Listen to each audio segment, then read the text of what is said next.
Sizlardan şu bollarım için yordam verirler. İlahim hamisha ishlarilar o'ngidan kelib omadlarni bersin. Kelishimiz 3-chi tashrif buyurdik Nodir akam bilan birga aka. Bu holamizni zudlik bilan Toshkentga olib borish kerak bo'lyapti ekan. Kecha doktorlarning qog'ozlari bo'yicha biz tanishib chiqdik. Bunaqa kasal o'sh bo'yicha Qirg'iziston bo'yichami, o'sh bo'yichami dedi. Ikkita kasal bor ekan. Bu opamda o'zi 60 yoshda, 205 kilo vaznda, azizlar qorni ishib ketyapti. Jigarida seroz pechin bo'lgan, pochkasi ketgan, yana boshqa 7 ta kasali bor ekan, qizlari o'zi aytib berdi. Mana o'tirishgan uylari ham ijarada o'tirar ekan. Iltimos sizlardan shu videolar Saxovatpesha akalarimga yetib borish uchun o'zingizlar yordam qila olmasanglar ham sizlardan iltimos chiroyli kommentariya yozib, mana shu videoda iloji boricha unga bunga podelиться qilib olinglar. Inshaalloh musofirdan ko'rib turgan aka-ukalarimiz bor, bizni Xudo xolasa ashlarga yetib borsin. O'zim qo'lim bilan olib kelib ko'rib beraman ehsonimni desanglar, adreslarni ham sizlarga aytib ketamiz. Qirg'iziston O'sh shahri 10-da Sariq ostanovkada telefon nomerlarini albatta qoldiramiz. Karta nomerlari bilan telefon nomerlari bir-biriga привязанный bo'lgan.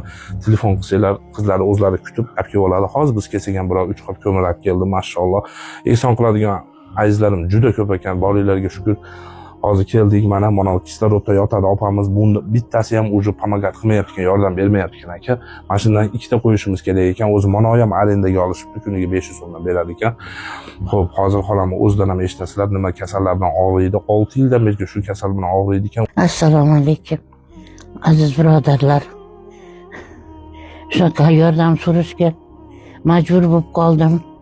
Yordam so'rashda o'zi ham oson emas ekan. Shu o'g'il qizim uyli bo'lguchun yashab turay deb harakat qilyapman. U yoqdan kelib qolsa bismillahir-rahmonir-rahim. Lekin bolalarga qayg'urasiz ekan. Kasallarim ham ko'payib ketdi. Bir harakat qilib yordam beraylik. Agar yordam bera olmayman deydigan bo'lsanglar, albatta mana shu videoda WhatsApp gruppalar, Telegram gruppalar butun planetaga azizlarim podelиться qilib bir-biriga jo'natib olaylik-da. Inshaalloh sizlarga ham savobga ilashib qolinglar. Saxovatpesha aka-ukalarimga yetib borsin shu video aka. Nodir aka, siz nima deysiz endi aka? Azizlarim derdim-ku, hamma gapni siz aytib qo'ydingiz endi. Faqat mana Allohimdan umid uzmaymiz-ku. Xudo xolasa. Nimaiki niyat qilayotgan bo'lsak, faqatgina birinchi Alloh o'ziga murojaat qilamiz.